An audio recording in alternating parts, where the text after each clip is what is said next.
Here's the Singus pre-nerf. Now here's the Singus post-nerf.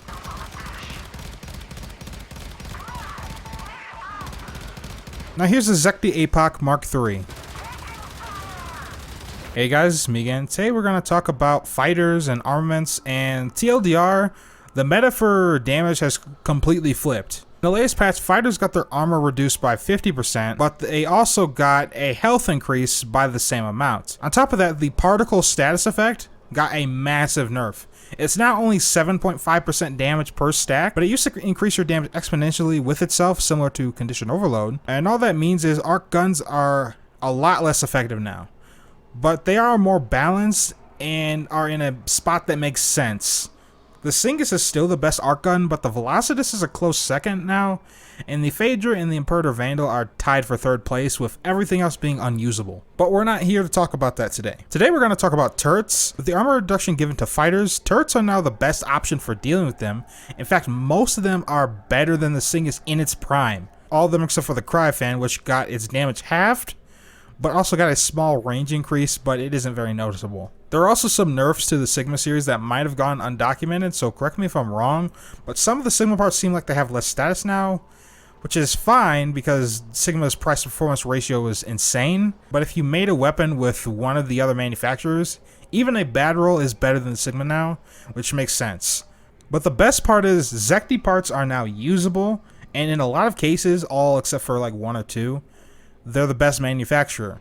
In this patch, they got their heat acceleration halved to all weapons except for the Cryofan, which is very good because now Polar Coil can completely negate the effects of a Zetki weapon, but it's not really necessary because their damage output is pretty high, as Zetki weapons also get a 50% damage increase innately on top of their random bonus, which makes their extra heat very worth it. Last night I decided to grind out all the weapons just so I can show you guys how they perform. Now I'm going to start with the Cryofan just to show you what it's like in the current patch. I'm going to start with my God roll run, and this is kind of like the best case scenario for the Cryofan. I have a roll that's higher than the innate damage you'd get on a Zetki weapon, and then I'm going to show you the Sigma weapon just to show you if you don't have something like this, like a God roll, then you're probably going to be looking at something like this for the Cryofan, and generally I don't think it's just worth it now because the other weapons now are so much better. Now I don't have a Zetki one in my inventory, but I did actually try a Zetki one.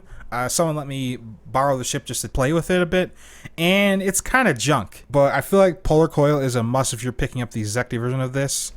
And when it comes to Polar Coil, I'd actually not recommend you go with the Zetki one. I'd actually recommend that you might give the Vedar one a try, as this doesn't completely negate the effects of the Zetki weapons, but it does literally only cost 3 avionics capacity. But if you do want to completely negate the Zetki weapon effect, but also have a cost as little avionics capacity as possible, then look at the Lavin one then. As we basically want to get to over 50%, you can probably get away with like this at rank 3 maybe, if that gives you 50%. So give these two a look before you look at the Zetki one, because you really don't need this anymore, like even on Zetki weapons now, because before they were just unusable even with Polar Coil, but now they're really good. But this is my mod setup that consists of, you know, Zetki Hyperstrike and Wing Storm. I don't have a shield generator that boosts my damage. But yeah, this is what the first test is going to be with. I'm going to be testing all my stuff in Rouge Warfield, but if you're going to be running Gain Point a lot, anything I do on Rouge Warfield is going to be about twice as effective on Gain Point because there's a 10 level difference between the fighters, and you just annihilate those guys. So this is what a God Roll Cryofan looks like. Hope he put up his shield. I'm going to skate around him. Oh. About 4,000. And 6,000 on a crit. Now, I'm not running Predator or Section Density, though this weapon is probably the only weapon out of the list that actually needs it. But as you can see, it's okay. It's usable. Repair order, hold rupture. Omnis, go.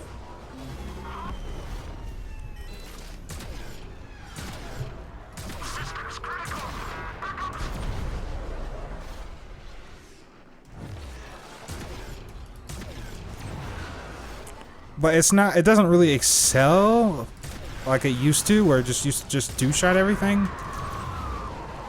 But again, I'm not using like Last Stand or a damage increasing shield generator. So keep that in mind. Now I'm going to equip my Sigma Cry fan to show you what those of you who don't have a God Roll Cry fan like I do, I'm going to show you what that experience is going to be like.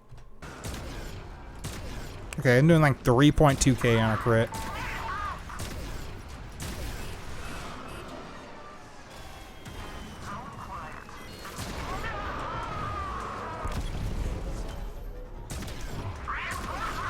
So it's really not that great anymore. And it's in a pretty bad spot right now. Though DE may just buff it later on, so I wouldn't dismantle it. But right now, Cryfan isn't really the best thing you could use. Now I'm going to show you the APOC and the other weapons. Now these weapons are super good. First I'm going to show you the Sigma version, because the Sigma version is vastly improved to what it used to be. It basically only used to do like 5 fucking damage on fighters. But now it does a lot more. And its Sigma variant, it's a bit better than the old Singus. But if you get the Zetki version of this, which I do have, it shreds, it annihilates, it tears fighters apart. Targets on the board. Good hunting. Multiple bogeys. Man the guns.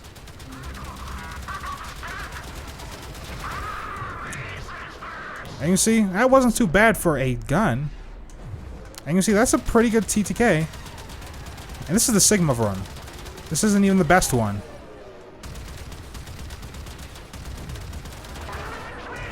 The Sigma version isn't bad anymore. It's not a horrible, unusable weapon. Now for the Zetki version, which has 42.5% fire rate on it, which honestly you really don't want the fire rate on it, but you're really using it for just the damage increase that it has innately. I'm gonna try and stay out of the range of Ship Killer, but I have the Zetki version on now. A little out of damage fall off range.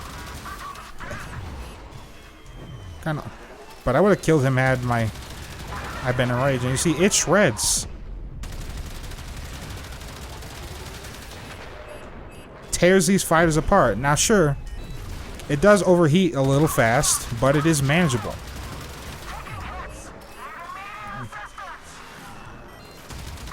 And if you just take your finger off the trigger like for a second, you can get enough ammo to just finish these guys.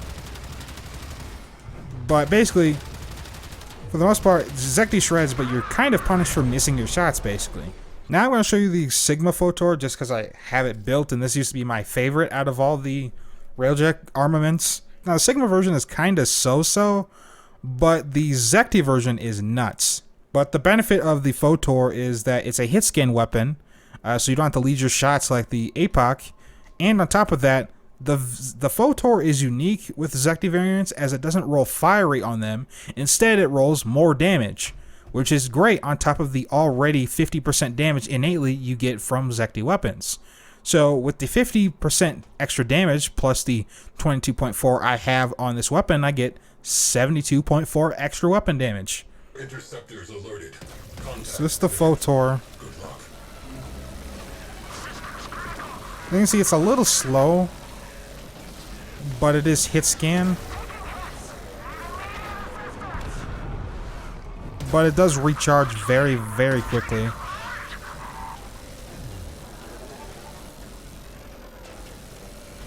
But tracing your target for this long might be a bit hard.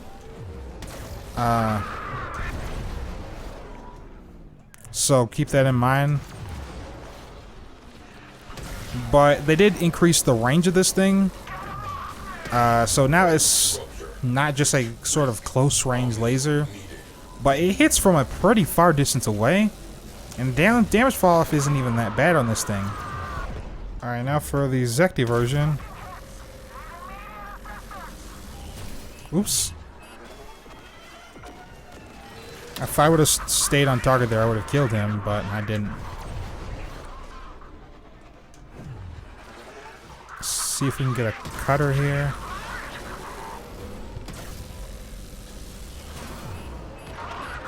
And it burned out with the newly buffed fire procs. Repair order. Hull rupture. Omnis, go.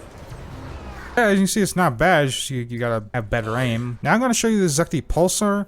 And basically, this has had a massive improvement since the fighter changes. And this also got a 10% damage buff. Now on top of that, we also have the the innate 50% damage increase from the Zetki, as well as we have a fire rate increase. In fact, I'm willing to call it Singus 2 because they're both burst fire and they kill in almost about the same amount of time. The Singus in its prime versus the new improved Pulsar. Alright, so some fighters at the Pulsar.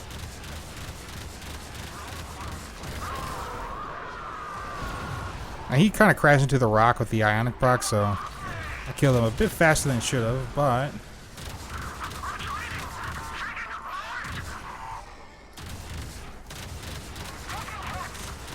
it's kind of hard to hit him with the ionic proc. But if you just circle around and hit him in the front, it's not that bad. But it is a little weird. But as you see, it shreds them. I'm going to show you the Zetki card stock again. I don't have a Sigma version for this weapon built because I couldn't really be bothered. But on this weapon, I have 54.1% fire rate. Even though it really doesn't need the fire rate, so you could probably get away with like 11 for this one. 11 or Vidar, whichever one gives like more damage or whatever, because you really don't need the fire rate because it already has a really fast fire rate. But it's a bit easier to use than the APOC as far as projectile weapons go.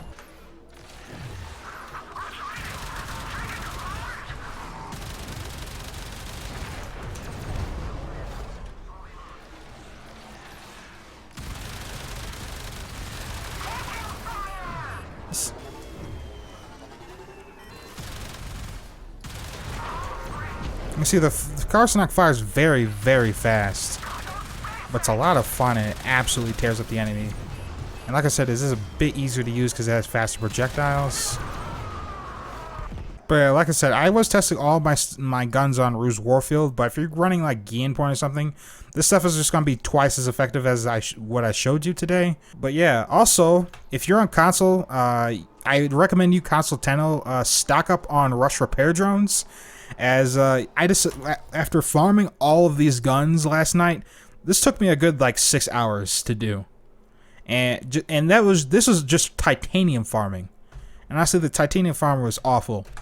So I'd highly recommend you just stock up on rush repair drones to get Zetki weapons that aren't the fucking Cryofan. If you want to go absolutely ham and wipe out entire fleets with your Zetki guns, I'd highly recommend the Tactical Avionic Death Blossom. And what this does is it basically removes the heat from your guns for 30 seconds. And 30 seconds is quite a while. And you can do a lot of damage in 30 seconds with those guns. So if you want to just have a fun, just crazy guns ablazing build on your railjack, I'd highly recommend this avionic to pair with your Zetki weaponry. But of course, if you really want to just negate the effects of the extra heat that Zetki has, you can just put in a polar coil. And it doesn't have to be the Zetki one, though the Zetki one is kind of overkill and it costs a bit too much. And basically, if you're trying to keep your costs low and trying to fit more things into your build, I just recommend the Lavin or the Vidar one. Anyway, guys, I want to thank you guys for watching. Hope you guys enjoyed. And I'll catch you guys next time. Peace.